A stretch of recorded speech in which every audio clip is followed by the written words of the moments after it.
আল্লাহ রাসূল সাল্লাল্লাহু আলাইহি ওয়াসাল্লাম হিজরত করবেন এক মুহূর্তে।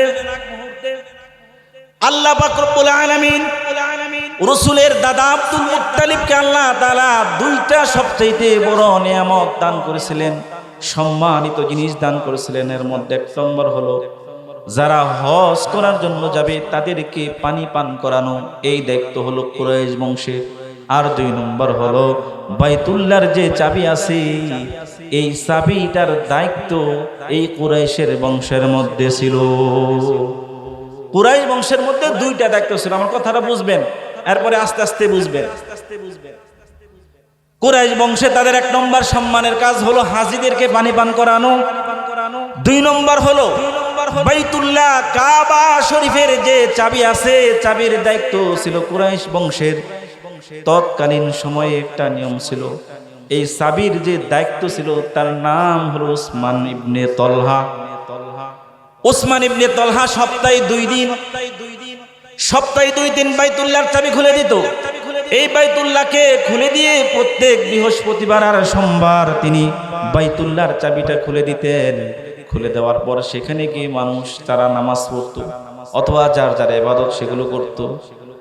আমার আপনার নবী মুহাম্মদুর রাসূলুল্লাহ সাল্লাল্লাহু আলাইহি ওয়াসাল্লাম হিজরতের আগ মুহূর্তে উসমান ইবনে তলহার কাছে গিয়ে বললেন, উসমান, আমি তো কিছুদিন পরেই হিজরত করা লাগবে,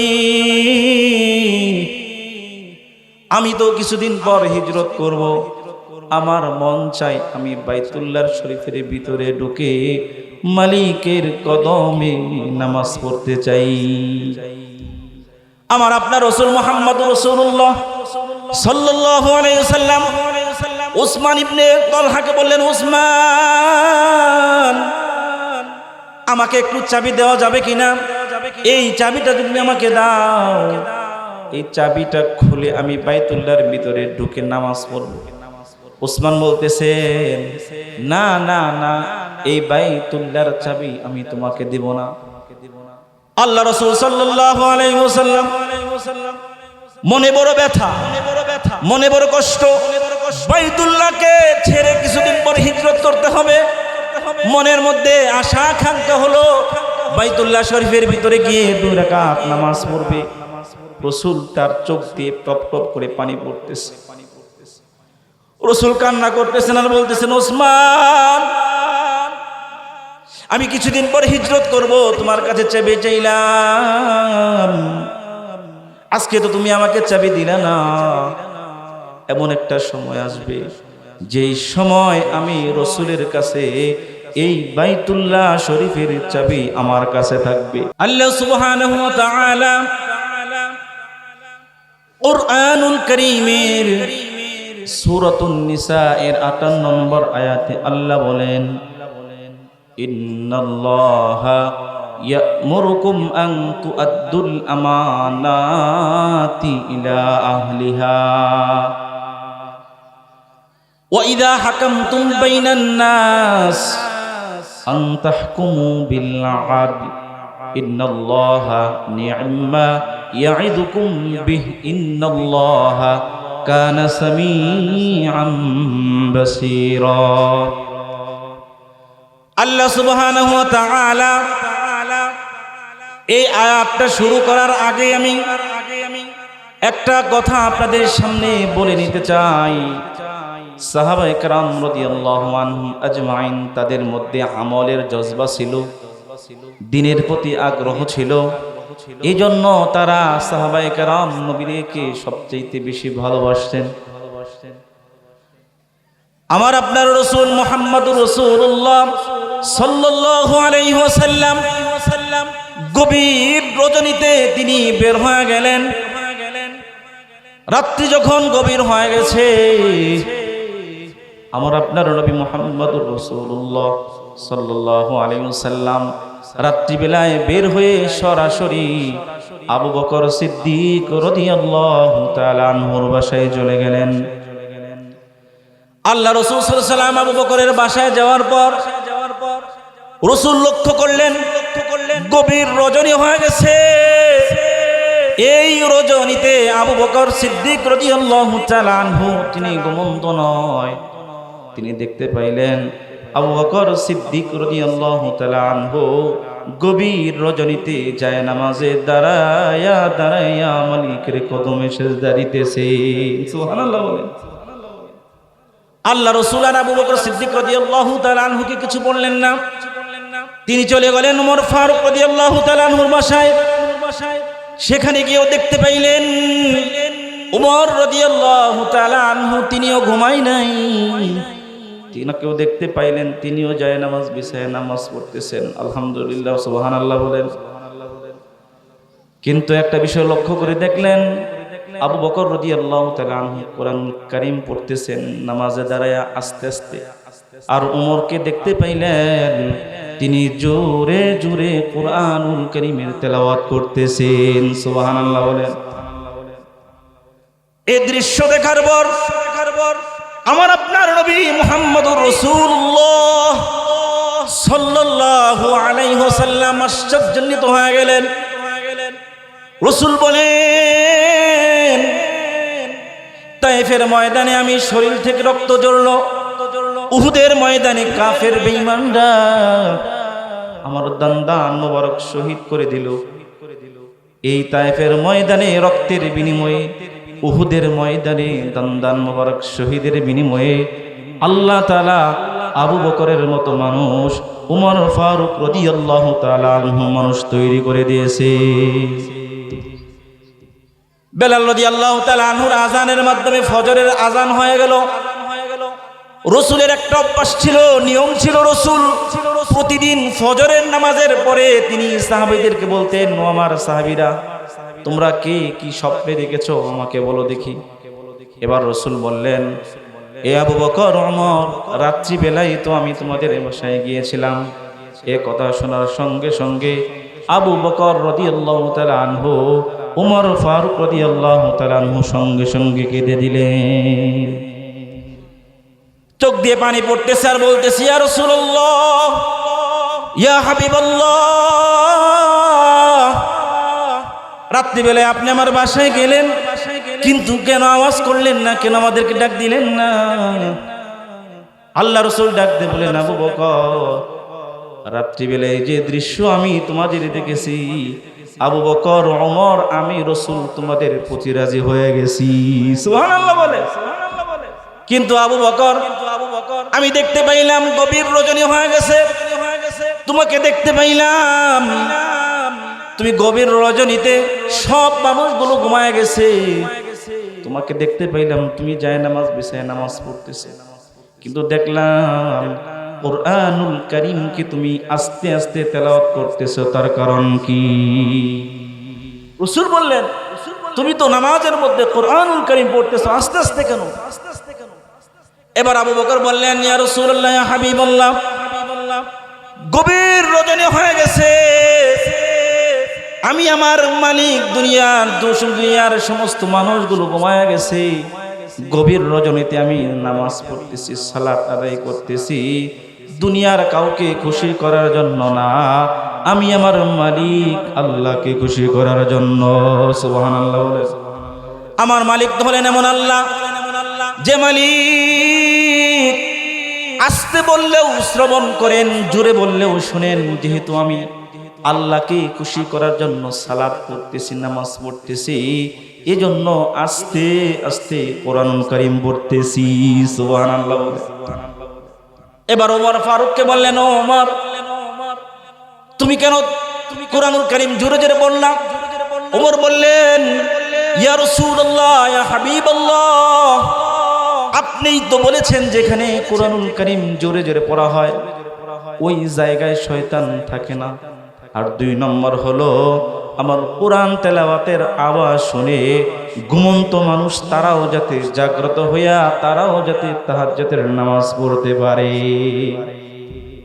আবু বকর সিদ্দিক রাদিয়াল্লাহু তাআলা আনহু কয়টা ফায়দার কথা বলছেন? একটা, যে আল্লাহ তাআলার ইবাদত করি আমি, আল্লাহ তাআলা আস্তে বললেও শুনেন, জোরে বললেও শুনেন, এজন্য আমি আস্তে আস্তে পড়তেছি।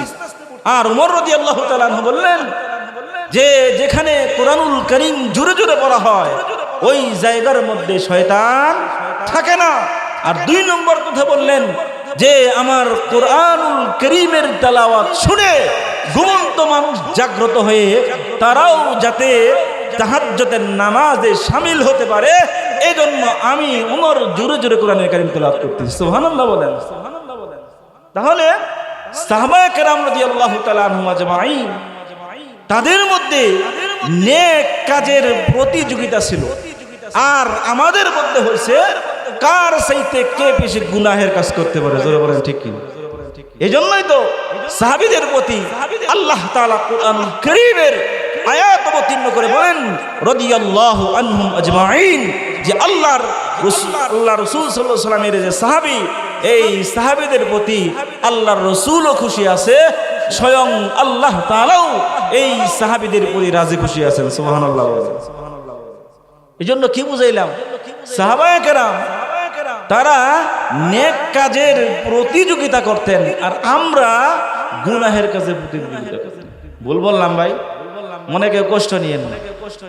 আজকে গানের অনুষ্ঠানের মধ্যে দেখবেন লোকের জায়গা হয় না, লোকগুলো আস্তে আস্তে আস্তে আস্তে আমাকে একটু দেখার সুযোগ করে দাও, এই ধরনের কথাও বলা হয়। কিন্তু যেখানে কোরআনের আলোচনা করা হয়, সুন্নাহর আলোচনা করা হয়, এই মাহফিলগুলোতে কেবলমাত্র শুধুমাত্র আল্লাহ যাকে পছন্দ করেছেন তারাই শুধু এই মাহফিলে আসতে পেরেছে। জোরে বলেন ঠিক কিনা? মাহফিলে আসলে কি লাভ হবে?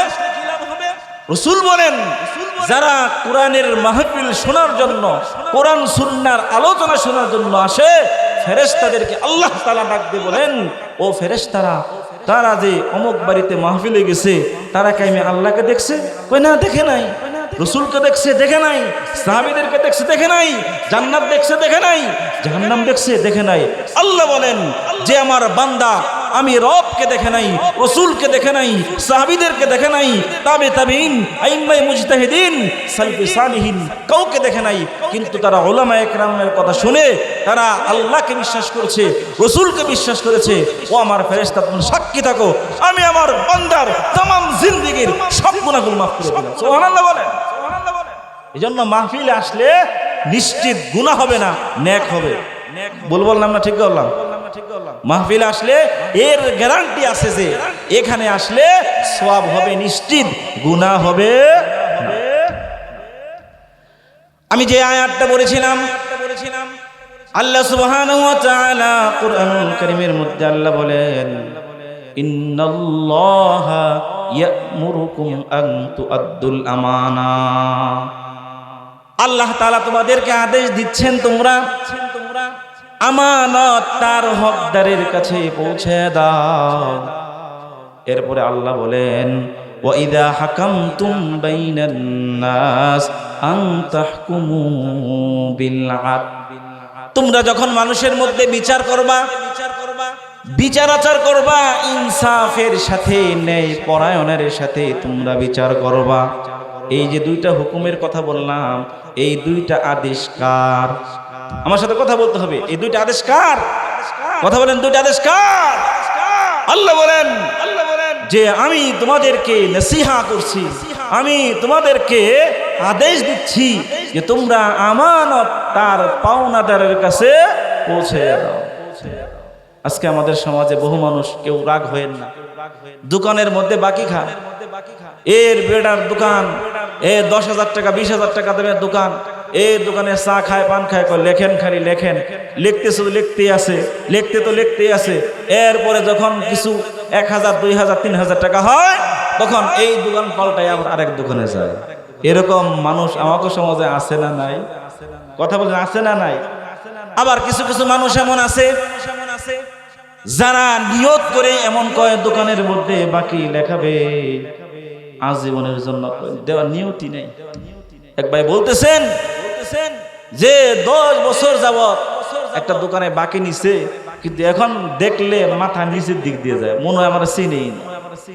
এরকম মানুষ আমাকে সমাজে আছে না নাই? আছে না নাই? আল্লাহ তাআলা বলেন, আল্লাহ তোমাদেরকে আদেশ দিচ্ছেন তোমরা আমানত তার পাওনাদারের কাছে ফিরিয়ে দাও। এই আয়াতের একটা শানে নুজুল আছে। এই শানে নুজুল হলো আমার আপনার নবী মুহাম্মদুর রাসূলুল্লাহ সাল্লাল্লাহু আলাইহি ওয়াসাল্লাম যখন হিজরত করবেন, এই আয়াতটা বোঝানোর জন্য এই আয়াতের অধীনে মুফাসসিরিনে কেরাম এই আয়াত অবতীর্ণ হওয়ার যে কারণটা, এই কারণটা আমি বলতেছি।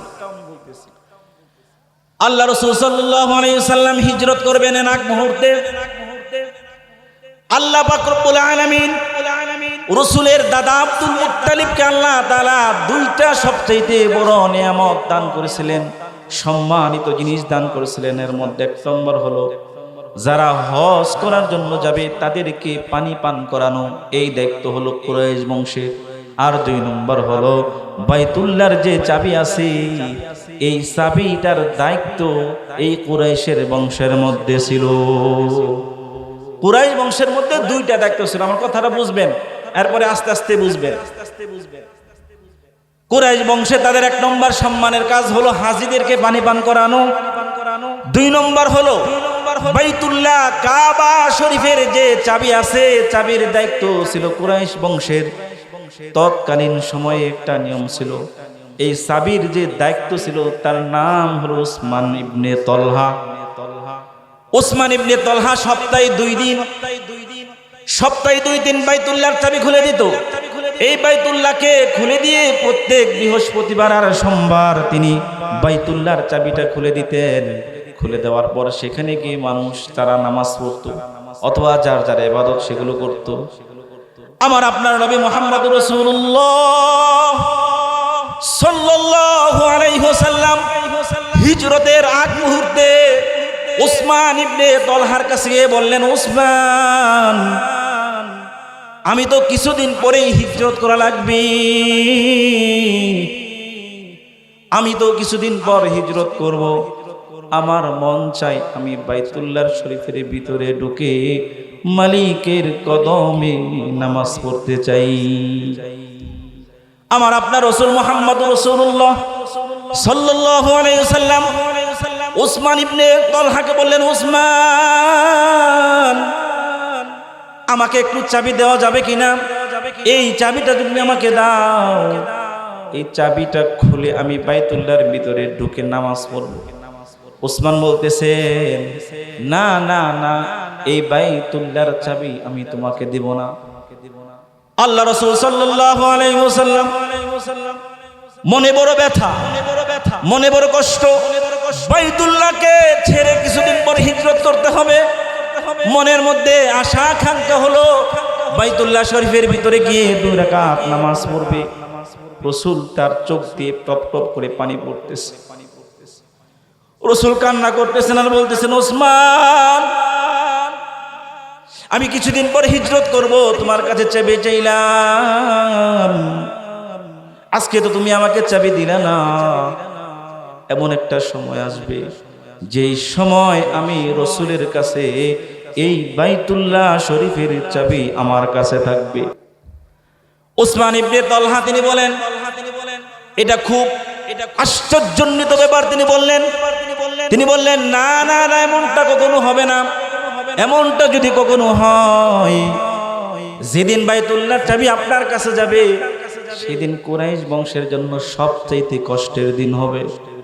রাসূল বললেন, উসমান, এই চাবিটা চাইলাম তুমি দিলে না। রাসূল মনে বড় কষ্ট নিয়ে তিনি চলে গেলেন। এর কিছুদিন পর রাসূল হিজরত করলেন।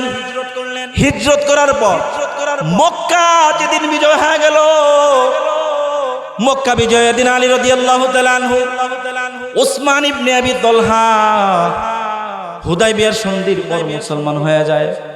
বাইতুল্লাহ মক্কা যখন বিজয় হয়ে গেছে, মক্কা বিজয়ের দিন আলী রাদিয়াল্লাহু তাআলা আনহু উসমান ইবনে আবি তলহার কাছ থেকে চাবিটা ছিনিয়ে এনে মুহাম্মদুর রাসূলুল্লাহ সাল্লাল্লাহু আলাইহি ওয়াসাল্লামের কাছে দিয়ে দিলেন। এবার উসমান ইবনে তলহা তিনি তো খুব মনের মধ্যে কষ্ট পাইলেন আর ভাবলেন যে চাবি মুহাম্মদ আমার কাছে চেয়েছিল আমি তো তাকে দেই নাই, আজকে এই চাবিটা মুহাম্মদের কাছে গেছে, সম্ভবত এই চাবিটা আর আমাকে দিবে না। ইসলামের একটা নিয়ম হলো কেউ যদি হিন্দু থেকে মুসলমান হয় তার পিছনের সব গুনাহ আল্লাহ মাফ করে দেয়। ইন্নাল ইসলাম ইয়াহদিমু মা কানা ক্বাবলা, আল্লাহ রাসূল বলেন কেউ যদি মুসলমান হয় এর পিছনের সব গুনাহ আল্লাহ তাআলা মাফ করে দেন। সুবহানাল্লাহ বলেন। উসমান ইবনে আবি তালহাকে বললেন, সাহাবীদের সাথে পরামর্শ করে বললেন, ও আমার সাহাবীরা, তোমরা বলো তো দেখি চাবিটা কাকে দেয়া যায়? আব্বাস রাদিয়াল্লাহু তাআলা আনহু বললেন, এই চাবিটা কুরাইশের বংশের মধ্যে যারা আছে তার কাছে দেন। এবার রাসূলুল্লাহ সাল্লাল্লাহু আলাইহি ওয়াসাল্লাম উসমান ইবনে তালহাকে ডাক দিয়ে পাঠালেন। উসমান ইবনে তালহা যখন আসলো, আসার সঙ্গে সঙ্গে রাসূল বলেন, ওসমান, আমি কি তোমাকে বলি নাই এই বাইতুল্লাহর চাবি আমি মুহাম্মদের কাছে আসবে? আজকে আমি এই চাবিটা আমার তোমার দায়িত্বের মধ্যে দিয়ে দিলাম। সুবহানাল্লাহ। আজকে যদি আমরা হইতাম, আমার সাথে কারোর সাথে শত্রু, এই লোক যদি আমার এত বড় শত্রু, তার নামাজ পড়তে চাইছে, সুযোগ দেয় নাই, আর সে যদি তার কাছে যদি ক্ষমতা পাইতো তাহলে সে কি তাকে আস্ত রাখতো? কথা বলেন, আমরা কি আস্ত রাখতাম? আল্লাহ তাআলা এই কথাটাই এই আয়াতের মধ্যে বললেন। আল্লাহ তাআলা তোমাদেরকে আদেশ দিচ্ছেন যে তোমরা আমানতের পাওনা তার কাছে বুঝাইয়া দাও। এই জন্য মুসলমান ভাইরা রে, আমার যে কথার আমি বললাম, এই কথার উপর ভিত্তি করে আল্লাহ তাআলা বললেন, রাসূলের এমন আদর্শ ছিল, রাসূল এমন নবী ছিলেন, রাসূলকে যারা কষ্ট দিল, রাসূলকে যারা নামাজ পড়তে দিল না, এই রাসূল তাদের সাথে কোনো প্রতিশোধ নেন নাই, বরং রাসূল তাদেরকে মাফ করে দিয়েছে। এই হলো রাসূলের আদর্শ। আর আমি আর আমরা তো দেখতে পাই, আমি কোনো রাজনৈতিক বক্তব্য দেও না, কখনো ইনশাল্লাহ দেও না। তারপরে উদাহরণ দিয়ে একটা বিষয় বলি, যে ক্ষমতা পাওয়ার যখন যার কাছে থাকে সে মনে করে যে দুনিয়াটা পুরোটাই তার কাছে এসে বসে। বিষয়টা কেমন নয়। এমন একটা সময় আসবে যে সময় মুসলমান এদের জন্য দেখা যাবে, আমরা আজকে যদি মারা যাই, কালকে আমাকে মানুষ বলবে না, লাশ বলবে। বললাম কথাটা, মানুষ বলবে না, কি বলবে? লাশ বলে। মসজিদের মাইকে এলান হয় যে অমুকের বেটা অমুক মারা গেছে, ইন্না লিল্লাহি ওয়া ইন্না ইলাইহি রাজিউন। এই লাশটা যদি ঢাকা থেকে আসে, তখন জিজ্ঞেস করে, ভাই লাশ কোন পর্যন্ত আসছে? এ কথা বলে কিনা? মানুষও বলে না। রূহটা চলে গেলে আমাকে মানুষও বলে না, লাশ বলে। এই জন্য আল্লাহ তাআলা বললেন, এই আয়াতের মধ্যে আল্লাহ তাআলা বলেন যে আমানত যার কাছে আছে, আমানতের পাওনা তাকে বুঝাইয়া দাও। আমাদের সমাজে সবচাইতে নির্যাতিত নিপীড়িত হলো যে সমস্ত বোন আছে, ভাইয়ের বোনেরা। কেন? ভাইদেরকে যদি জিজ্ঞেস করা হয় কেমন সম্পদ আছে, তারা বলে যে আলহামদুলিল্লাহ। বোনেরাও জানে না যে কি পরিমাণ সম্পদ আছে। আর বোনেরা যদি ভাইদের কাছে সম্পদ দাবি করে, তখন সবচাইতে বেশি শত্রু হয়ে যায়। বললাম না? ঠিক বললাম? এই জন্য বোনের হক, অধিকার, এটা হলো তার পাওনা। আল্লাহ বলেন, ইন্নাল্লাহা ইয়া'মুরুকুম আন তু'আদ্দুল আমানাত ইলা আহলিহা। পাওনাদারের হক তার কাছে পৌঁছায়া দাও। এই জন্য আমরা যতই নামাজ পড়ি, সালাত আদায় করি, হজ করি না কেন, বান্দার হক মেরে দিলে এই বান্দা যতক্ষণ পর্যন্ত মাফ না করবে, ততক্ষণ পর্যন্ত কিয়ামতের ময়দানে নাজাত পাওয়ার, মুক্তি পাওয়ার কোনো উপায় থাকবে না। এই জন্য মানুষ যদি আপনার কাছে 10 টাকা পায়, 100 টাকা পায়, 500 টাকা পায়, এটা তার কাছে গিয়ে পৌঁছানো, এটা একটা আমানত। কি বললাম ভাই? আমানত। কি বললাম? আমানত। বহু দোকানদার আছে, এমন আছে যে এরা দোকানে বাকি খায়, বাকি নেয়, কিন্তু টাকা পরিশোধ করতে পেলে পরিশোধ করে। আল্লাহ রাসূল সাল্লাল্লাহু আলাইহি ওয়াসাল্লাম, আজকে আমাদের মসজিদগুলো ফাঁকা, মসজিদে মুসল্লি নাই। আমি শুধু একটা হাদিসের একটা ঘটনা আপনাদেরকে বলতেছি। আমার আপনার নবী মুহাম্মদুর রাসূলুল্লাহ সাল্লাল্লাহু আলাইহি ওয়াসাল্লাম তিনি কাবার ভিতরে নামাজ পড়তেছেন। এই নামাজ পড়া অবস্থায় আবু জেহেল তার চতুর্দিক দিয়ে বসে আছে। আবু জেহেল দেখতে পাইল মুহাম্মদ সাল্লাল্লাহু আলাইহি ওয়াসাল্লাম মালিকের কদমে সেজদা দিতেছেন, নামাজ পড়তেছে। কমবক্ত আবু জেহেল ডাক দিয়ে বলল, তোমাদের মধ্যে কে আছে এমন আব্দুল্লাহর বেটা মুহাম্মদ নামাজ পড়ে, ওই যে অমক মরুভূমিতে উটের নারী বুড়ি পড়ে আছে, এই নারী বুড়িগুলো এনে এই মুহাম্মদের পিঠের মধ্যে রাখবা, এই যে সেজদা দিয়েছি এই সেজদা থেকে যেন আর উঠতে না পারে। একজন কমবক্ত দাঁড়ায় গেল, হতভাগ্য ব্যক্তি দাঁড়ায় গেল, দাঁড়ায়া মরুভূমির অনেক দূর থেকে নিয়ে উটের নারী বুড়ি গুলো এনে রাসূল যখন নামাজ পড়তেছেন, সালাত আদায় করতেছেন, মালিকের কদমে সেজদা দিতেছে, সেজদা অবস্থায় এক ব্যক্তি কমবক্ত দুর্ভাগ্য ব্যক্তি রাসূলের পিঠের উপর নারী বুড়িগুলো ছাড়াইয়া দিছে। রাসূল আমার কান্না করতেছেন, নবী আমার সেজদা থেকে উঠবেন এরকম শক্তি পাচ্ছেন না। রাসূল মাথা উঠানোর চেষ্টা করতেছে, আর আবু জেহেল ওখান দিয়ে বসে বসে হাসতেছে আর বলে, মুহাম্মদ, আব্দুল্লাহর বেটা মুহাম্মদ, এবার তুই তোর মালিককে সেজদা দে। আল্লাহ রাসূল চেষ্টা করতেছেন, মাথা উঠাইতে পারতেছেন না। হাদিসের মধ্যে আসছে, কিতাবের মধ্যে আসছে, রাসূল যখন মাথা মোবারক উঠানোর জন্য চেষ্টা করতেছে, রাসূল আমার মাথা উঠাতে পারেন না। রাসূলের চোখ দিয়ে পানি পড়তেছে আর বলতেছে, আরে মালিক, আমি তোমার কদমে সেজদা দিতেছি, আর আবু জেহেল আমাকে তোমার কদমে সেজদা দিতে দেয় না। এক লোক খবর পৌঁছাইছে, এই খবর যখন মুহাম্মদ সাল্লাল্লাহু আলাইহি ওয়াসাল্লামের মেয়ে ফাতেমা রাদিয়াল্লাহু তাআলা আনহার কাছে চলে গেল, কিতাবের মধ্যে লেখেন ফাতেমা রাদিয়াল্লাহু তাআলা আনহা তিনি ছোট বাচ্চা দৌড়াইতে পারে। ফাতেমা রাদিয়াল্লাহু তাআলা আনহা যখন দেখতে পাইলেন, ফাতেমা রাদিয়াল্লাহু তাআলা আনহা যখন দেখতে পাইলেন তার বাবা মালিকের কদমে সেজদা দিতেছে কিন্তু মাথা উঠাইতে পারতেছেন না। ফাতেমা রাদিয়াল্লাহু তাআলা আনহা তার বাবার শরীর থেকে নারী বুড়িগুলো আর উঠাচ্ছে না, বলতেছেন, কে কে তোমরা আমার বাবা কেমন কষ্ট দিলা? আমার বাবা তো তোমার কোনো ক্ষতি করে নাই, আমার বাবা তো কাউকে গালি দেয় নাই, শুধুমাত্র কেবলমাত্র আমার রবের নামাজ পড়তেছেন, সালাত আদায় করতেছেন, আর তোমরা আমার বাবাকে কষ্ট দিলা, এটা বলতেছেন আর নারী বুড়িগুলো সরাইতেছেন। কিতাবের মধ্যে যখন ঘটনা পড়লাম, চোখ দিয়ে এমনি এমনি পানি চলে আসতেছে। আরে মুসলমান, আমরা শুধু খাওয়ার পরে মিষ্টি খাওয়া সুন্নাত এটা জানি, কিন্তু জিহাদের ময়দানে জিহাদ করতে হবে এটাও যে একটা সুন্নাত, এটা আমরা মানতে চাই না।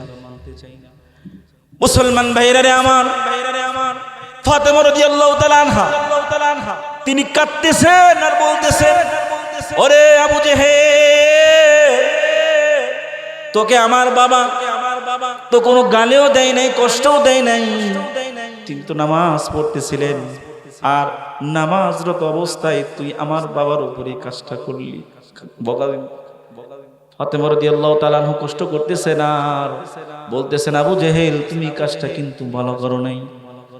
ফাতেমা রাদিয়াল্লাহু তাআলা আনহা তার কাছ থেকে নারী বুড়িগুলো সরাইয়ে দেওয়ার পর বাসার মধ্যে যখন গেলেন, দেখতে পাইলেন রাসূলের শরীরের মধ্যে ময়লা আবর্জনা দেখা যায়, রক্ত দেখা যায়, অথচ যেই রাসূলের উপরে মশা মাছি বসা পর্যন্ত হারাম ছিল, সেই রাসূলকে এতভাবে কষ্ট দিয়েছি কাফের মুশরিক বেঈমানরা, এরপরেও রাসূল সালাত নামাজকে কখনো পরিত্যাগ করেন নাই।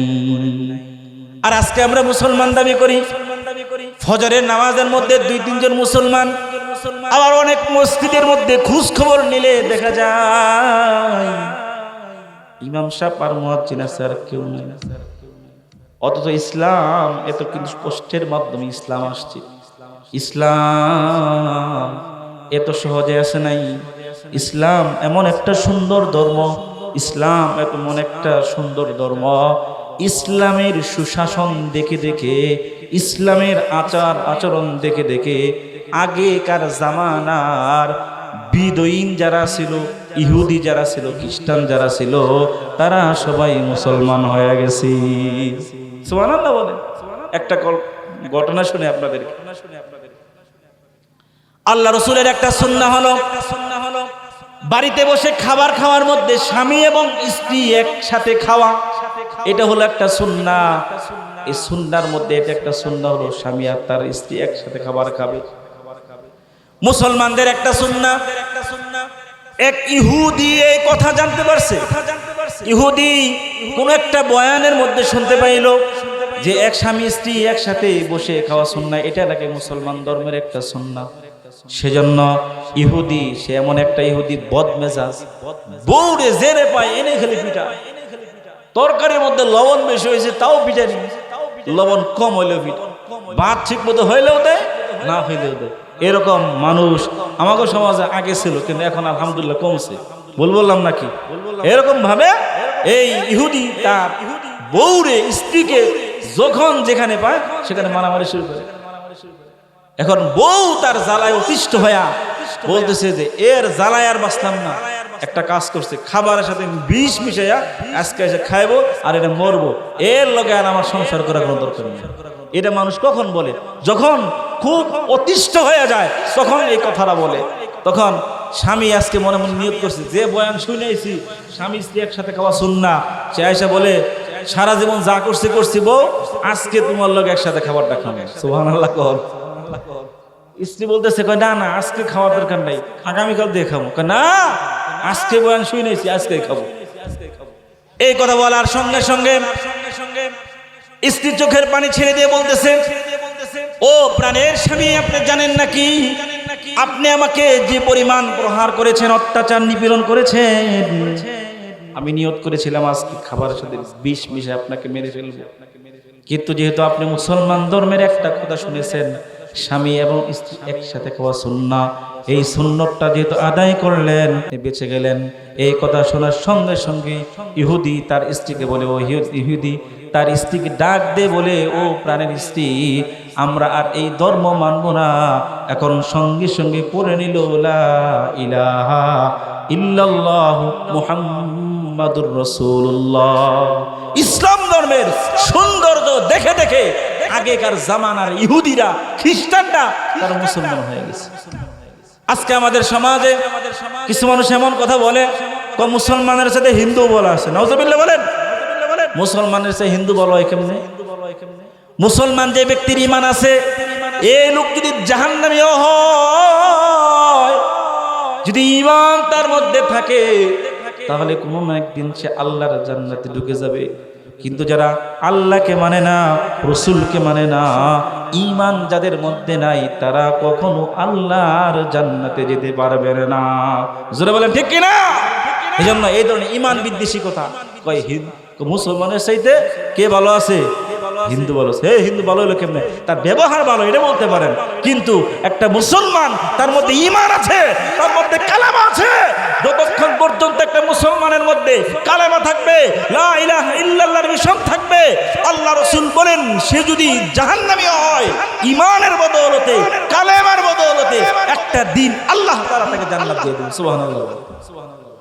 এজন্য ভাইয়েরা, যে কথাটা বলতেছিলাম, আল্লাহ বলেন যে আমানতের কথা বলতেছিলাম, যে তোমরা আমানত তার পাওনাদারের কাছে ফিরে। ইমাম আবু হানিফা রাহমাতুল্লাহি আলাইহি খলিফা বাদশাহ মানসুর তাকে প্রস্তাব দিল। আমাদের ইমাম আবু হানিফা রাহমাতুল্লাহি আলাইহিকে বলা হলো যে আপনাকে আমাদের দেশের মধ্যে সবচেয়ে বড় বিচারপতি নিয়োগ দেওয়া হবে। আবু হানিফা রাহমাতুল্লাহি বললেন যে না, এটা আমার পক্ষে সম্ভব না। আর আজকে আমাদের যদি কোনো নেতা খেতা যদি বলে আপনি এমপি হন, এমপিতে দাঁড়ান, আপনি যদি বলেন মেম্বার হন, চেয়ারম্যান হন, দেখবেন দাঁড়াবে তো দূরের, মানে না করবে তো দূরের কথা, যে যেভাবে পারে টাকা খরচ করে হোক, যেমনি হোক, এর মধ্যে আছে। ভুল বললাম কিনা? আর আগের জামানার মানুষ তারা দায়িত্ব নিতে চাইতো না। কেন? দায়িত্ব এটা অনেক বড় মারাত্মক একটা বিষয়। বাদশাহ মানসুর যখন আবু হানিফা রাহমাতুল্লাহ আলাইহি বললেন, তুমি আমার দেশের মধ্যে সবচাইতে বড় বিচারপতি, তোমাকে মানাবো। আবু হানিফা রাহমাতুল্লাহ বললেন, যা এটা আমার দ্বারা সম্ভব না। আবু হানিফা রাহমাতুল্লাহ আলাইহি বাদশার প্রস্তাব ফিরিয়ে দিয়েছেন। বাদশা মনক্ষুণ্ণ হয়েছে। বাদশা ক্ষিপ্ত হয়ে সে তার পুলিশ বাহিনীকে পাঠায় বলতেছে, যাও এই আবু হানিফাকে তোমরা প্রহার করে চলে আসো। এই বাদশার লোকেরা আবু হানিফা রাহমাতুল্লাহ আলাইহিকে প্রহার করছে। প্রহার করা যখন শেষ হয়ে গেছে, এর রাগ কমছে। রাগ কমার পরে সে মনে মনে ভাবতেছে, সে এত বড় একটা আলেম, তাকে প্রহার করা কোনোভাবেই ঠিক হয় নাই। মনে মনে ভাবতেছে সে তো অনেক বড় আলেম। এরপর সে বলতেছেন, আবার আরেক দল লোক পাঠাইছে। পাঠানোর পর বলতেছে, ইমাম আবু হানিফা রাহমাতুল্লাহ আলাইহি বলতেছেন, ও ইমাম আবু হানিফা, তোমাকে যে আমি প্রহার করেছিলাম, আমি তোমার কাছে মাফ চাই, ক্ষমা চাই, মাফ করে দাও। আবু হানিফা রাহমাতুল্লাহ আলাইহি বললেন, যাও, মাফ করে দিলাম, যাও, তোমাকে মাফ করে দিলাম। বাদশা আবু হানিফা রাহমাতুল্লাহ আলাইহির কাছে অনেক টাকা পয়সা স্বর্ণ মুদ্রা দিয়ে পাঠাইছে। পাঠানোর পর বলতেছে, তুমি যদি এই বাদশার টাকা পয়সা স্বর্ণ মুদ্রা যেগুলো আছে এগুলো যদি তুমি গ্রহণ করো, তাহলে বুঝবো তুমি বাদশাকে তুমি মাফ করে দিছো। ইমাম আবু হানিফা রাহমাতুল্লাহ আলাইহি বলতেছেন, যার মাধ্যমে টাকা পয়সা স্বর্ণ মুদ্রা এগুলো পাঠানোর পর আবু হানিফা রাহমাতুল্লাহ আলাইহি ডাকতে বললেন, তোমার বাদশা যে টাকা পয়সা আমাকে দিছে, এটা কি তার ব্যক্তিগত সম্পদ না রাষ্ট্রীয় সম্পদ? প্রশ্ন করছে কি, যে বাদশা যে আমাকে টাকা পয়সা দিছে স্বর্ণ মুদ্রা, এগুলো কি বাদশার নিজস্ব সম্পদ নাকি রাষ্ট্রের সম্পদ? এই লোক সামসা এ বলতেছেন যে না, আরে বাদশার বাতার কত টাকা, সে তো এগুলো রাষ্ট্রীয় কোষাগার থেকে দিছে, রাষ্ট্রীয় কোষাগার থেকে দিছে। ইমাম আবু হানিফা রাহমাতুল্লাহ আলাইহি বললেন, যাও যাও, এগুলো নেওয়া আমার পক্ষে সম্ভব নয়।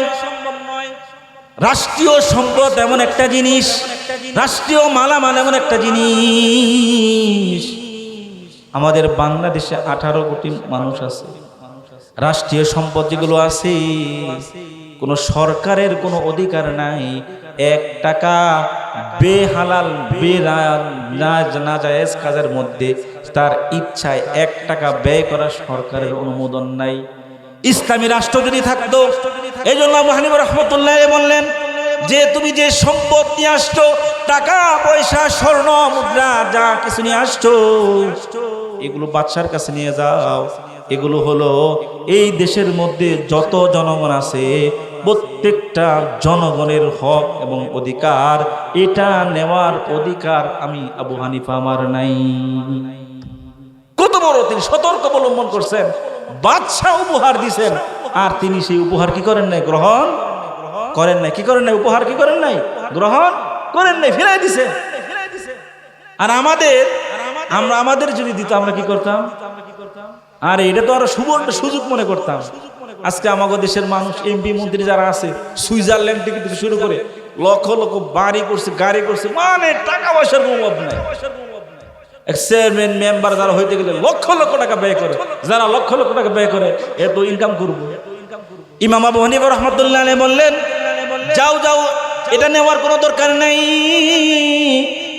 যে উপহার উপঢৌকন আমার কাছে বানানো হয়েছে, এগুলোর মধ্যে প্রত্যেকটা জনগণের হক আর অধিকার আছে, এটা নেওয়া আমার পক্ষে সম্ভব না।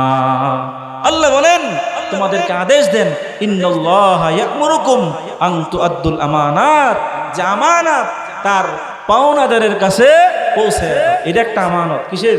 এটা একটা আমানত। সরকার, দেশের রাষ্ট্রপ্রধান, মেম্বার, চেয়ারম্যান মন চাইছে রাষ্ট্রীয় কোষাগার থেকে টাকা নিয়ে নিজের পকেট পড়বে, এই অধিকার ইসলাম কখনো দেয় নাই। ইসলাম কখনো দেয় নাই। ইসলাম এমন একটা ধর্ম, ইসলাম প্রত্যেকটা মানুষের সমতা, সত্যতা, ন্যায্যতা, ন্যায়পরায়ণ, ইনসাফ, এগুলো ইসলাম শিক্ষা দেয়। ইসলামের সাথে কোনো সামঞ্জস্যপূর্ণ কোনো জিনিস ইসলাম কখনো অন্যায়, বেহক, নাজায়েজ কাজ, এগুলো কখনো ইসলাম পছন্দ করে না। ইসলাম এমন একটা বিষয়, একটা মুচিরও যে দাম আছে, একটা রাষ্ট্রপতির যে এরকম দাম, যে রাষ্ট্রের মধ্যে একটা মুচি আছে তারও ইসলাম সেরকম দাম দিছে। ইসলাম এমন একটা ধর্ম, আপনার চেহারা সুন্দর এই জন্য আপনার দাম বেশি না, আপনার চেহারা কালো এই জন্য আপনার দাম কম নয়। ইসলাম কালো চেনে না, সুন্দর চেনে না, ইসলাম চেনে সুন্দর একটা মন, ইসলাম চেনে মানুষের আমল, ইসলাম চেনে ঈমান, ইসলাম চেনে প্রত্যেকটা মানুষের মধ্যে ঈমান আছে, আমল আছে। ওই লোকটা যদি কালো হয় আল্লাহ পাকের কাছে এই ঈমানদার মুমিন মুসলমানের দাম সবচেয়ে বেশি। জোরে বলেন ঠিক কিনা? এই জন্য মুসলমান ভাইরা আমি আপনাদেরকে বলতে চাই, আল্লাহ বলেন ইন্না আকরামাকুম ইনদাল্লাহি আতকাকুম, আল্লাহর কাছে ওই ব্যক্তি সবচেয়ে সম্মানিত যেই দিলের মধ্যে, যেই মনের মধ্যে আল্লাহর ভয় আছে, যেই দিলের মধ্যে আল্লাহ রসুলের মহব্বত আছে, যেই দিলের মধ্যে কোরআনের মহব্বত আছে, সুন্নাহর মহব্বত আছে, ওই ব্যক্তির দাম আল্লাহর কাছে ততটাই বেশি প্রিয় আছে। আমরা যদিও মনে করি যে দুনিয়ার মেম্বার চেয়ারম্যান হইলাম, এটা মনে ক্ষমতা নয়। ক্ষমতার মানদণ্ড এক জিনিস, আল্লাহর কাছে সম্মানিত হওয়া এটা হলো আরেক জিনিস। জোরে বলেন ঠিক কিনা? এই জন্য ভাইয়েরা অনেক আছে কালো মানুষ, খুব কালো, নামাজ পড়ে, নামাজ ফজরের নামাজ পড়ে, 5 ওয়াক্ত নামাজ পড়ে, সে যখন ওযু করে তার চেহারার দিকে তাকাইলে মনে হয় তার চেহারার মধ্যে উজ্জ্বল চমকাইতেছে। ভুল বললাম নাকি? এই জন্য ভাইয়েরা আমি আপনাদেরকে বলতে চাই যে জীবনে আর যাই কিছু করেন না করেন, নামাজ ছাইরেন না, নামাজ ছাইরেন না। এটা যদি আমার বিষয় না, যে কথাটা বলতেছিলাম যে আল্লাহ বলছেন 2টা আদেশ। 1 নম্বর আমানত, এটা তার হকদারের কাছে পৌঁছে দেওয়া। বোনের হক, সে আপনার কাছে যে পরিমাণ টাকা পাবে, পয়সা পাবে, জমি পাবে, এগুলো আপনার তার দেওয়ার দায়িত্ব। আপনি যদি কন আমি তোমার খাওয়াইছি, পড়াইছি, বিবাহ দিতে গিয়ে 5 লক্ষ টাকা খরচ করছি, এই করছি, সেই করছি, এগুলো বলে আপনি তার হক নষ্ট করবেন, এটা শরীয়ত কখনো অধিকার দেয় নাই। আর বোন যদি ভাইয়ের কাছে এসে বলে যে ভাই আমার কিছু সম্পদ দরকার দাও, তখন দেখা যায় এর চাইতে শত্রু আর কেউ নেই। সব চাইতে বড় শত্রু এটা ভাই বোনের মধ্যে হয়। অথচ রাসূল বলছেন যে ব্যক্তি আত্মীয়তা ছিন্ন করে আল্লাহ পাকের জান্নাতে চলে যাবেন। এখন তার চেহারা পর্যন্ত দেখেন, এমন মানুষ আছে না নাই? ভাই বোন এদের সম্পর্ক, আত্মীয়তার সম্পর্ক, এগুলো ছিন্ন করা যাবে না। তাহলে কুরআনুল কারীমের 1 নম্বর যে হকটা বললাম যে আমানত, এটা তার পাওনাদারের কাছে পৌঁছায়া দেওয়া, এটা হলো আল্লাহ পাকের আদেশ। কার আদেশ? বোনের হক তাকে দিয়ে দেওয়া, দোকান বাকি তাকে দিয়ে দেওয়া, আপনার কাছে ঋণী আছেন দিয়ে দেওয়া, আমানত রাখছেন দিয়ে দিব, কেউ জানুক আর না জানুক আল্লাহ তাআলা তো জানেন। সেই জন্য এটা আল্লাহ পাকের আদেশ হলো যে তোমরা যারা আমানত যারা আছে এর হকদার পাওনাদার তার কাছে পৌঁছে দাও। 2 নম্বর আল্লাহ বলেন ওয়াইদা হাকামতুম বাইনান নাসি আন তাহকুমু বিল আদল, তোমরা যখন বিচার করবে তখন এই বিচারটা ইনসাফের সাথে হতে হবে। ইনসাফ কাকে বলি? ইনসাফ হলো আমাদের দেশে বিচার, যদি দরিদ্র মানুষ হয় এর বিচার বলা করে করে, মনে করেন রুটি চুরি করে খাইছে, জুতা চোর ধরা পড়ছে, এর দইটা যেভাবে পারে পিটানি খেলি, পিটানি, হ্যাঁ জুতা চুরি করছে, অথচ এর চাইতে বড় চোর কিন্তু আছে, আছে না? আল্লাহ তাআলা বলেন তোমরা ইনসাফের সাথে বিচার করবা। আল্লাহ রাসূল সাল্লাল্লাহু আলাইহি ওয়াসাল্লাম কুরাইশ বংশের এক মহিলা, মাখজুমি গোত্রের এক মহিলা, সে চুরি করছে, চুরি করার কারণে তার বিচার হবে। সাহাবায়ে কেরাম রাদিয়াল্লাহু তাআলা আনহুম আজমাইন ডাক দিয়ে বলতেছেন এই মহিলার যদি বিচার করা হয় তাহলে সমাজের মধ্যে মান সম্মান এটা বলতে কোনো কিছু থাকবে না। মনে করেন আমাদের সমাজ, এই দেশের মধ্যে অনেকে অনেক গোত্র আছে না, মন্ডল বংশ, শেখ বংশ আছে না এরকম। আর মনে করেন যে মন্ডল বংশের মধ্যে একটা চুরি করেছে একটা লোক, আসলে এর অর্থ কি এইটা যে মন্ডল বংশ সব পুরাটাই খারাপ? এটা কিন্তু না, একজন ব্যক্তি অন্যায় করছে কিন্তু মনে করে যে দোষ হয় কি পুরা জাতির। মনে করেন যে হুজুর যারা আছে, আপনারা কেউ রাগ করেন না, আবার একটা অন্যায় করছে, কথার কথা এইটা যেরকম ভাবে অনলাইনে সমাজের মধ্যে ছড়াইবো, অন্য একটা মানুষ অন্যায় করছে এটা কিন্তু এত ছড়াইবো না, কথা কি বলবো না? এই জন্য আল্লাহ বলেন যে ওয়াইজা হাকামতুম বাইনান নাস আন তাহকুমু বিল আদল, রাসূলের কাছে এসে যায়েদ ইবনে সাবেতা এর ছেলে উসামা রাদিয়াল্লাহু তাআলা আনহু, তিনি রাসূলের কাছে এসে বলতেছেন, ইয়া রাসূলুল্লাহ, এ তো কুরাইশ বংশের মহিলা, তার বিচারটাকে একটু হালকা করা যায় না? মনে করেন আমাদের দেশের মধ্যে চেয়ারম্যান আছে, মেম্বার আছে, এখন চেয়ারম্যানের নিকট আত্মীয় এক লোক অন্যায় করছে, তখন সবাই যুক্তি বুদ্ধি করে বয়, ভাই যা ওর হয়েছে এর একটু ছেড়ে দেন। এরকম বিচার আছে না? মনে করে এমপির ভাই ভুল করছে, তখন এর বিচার করে, ওই বিচার কাছের কি করবো, এইদিকে আসো, এই ছয় নয় বুঝতে একটা জায়গা। আর যদি মনে করেন দরিদ্র মানুষ হয়, এর আর কোনো ছাড় নাই। রাসূলুল্লাহ সাল্লাল্লাহু আলাইহি সাল্লামের কাছে এসে বললেন, কুরাইশ বংশের মাখজুমি গোত্রের এক মহিলা সে চুরি করেছে। রাসূল বললেন, কুরাইশ বংশের মাখজুমি মহিলা চুরি করছে, এটা তো আমি জানি, তোমরা কি জন্য আমার কাছে আসছো? রাসূল ডাক দিয়ে বললেন, ও আমার সাহাবায়ে কেরাম, তোমরা শুনে রাখো। রাসূলুল্লাহ সাল্লাল্লাহু আলাইহি সাল্লাম বললেন, ও আমার সাহাবীরা, তোমরা শুনে রাখো, আমার মেয়ে ফাতেমা রাদিয়াল্লাহু তাআলা আনহা যদি চুরি করতো, আমি রাসূল আমি ফাতেমার হাতটাও কেটে দিতাম। ইসলামের একটা বিধান হলো ওয়াসারিকু ওয়াসারিকাতু ফাকাতু আইদিয়াহুমা, চোর এবং চোরনি এরা যদি চুরি করে তাহলে তার হাতগুলো কেটে দাও। আবার এই বয়ান শুনে আবার উল্টা পাল্টা করেন না, মেম্বার সাহেবের বইয়া হাত কেটে দিবেন, পরের দিন জেলখানায় বসে থাকা লাগবে। কবে তো হুজুর তো বয়ান করছে, আমি বয়ান করছি ইসলামী রাষ্ট্র থাকা লাগবে। আমাদের দেশের মধ্যে রাষ্ট্রের একটা ব্যবস্থা আছে, আইন শৃঙ্খলা বাহিনী আছে, পুলিশ আছে, র্যাব, বিজিবি, এরকমগুলো আছে, এরা বিচার করবো। আজকে আমাদের বাংলাদেশের মধ্যে বিচার আচার নাই কেন জানেন? সবচেয়ে বড় কারণ হলো যে মানুষ যারা আছেন, যে এরা আমরা মনে করতেছি যে মানুষ যারা আছে এরা বিচার আচার না থাকার কারণে চোর বেড়ে গেছে।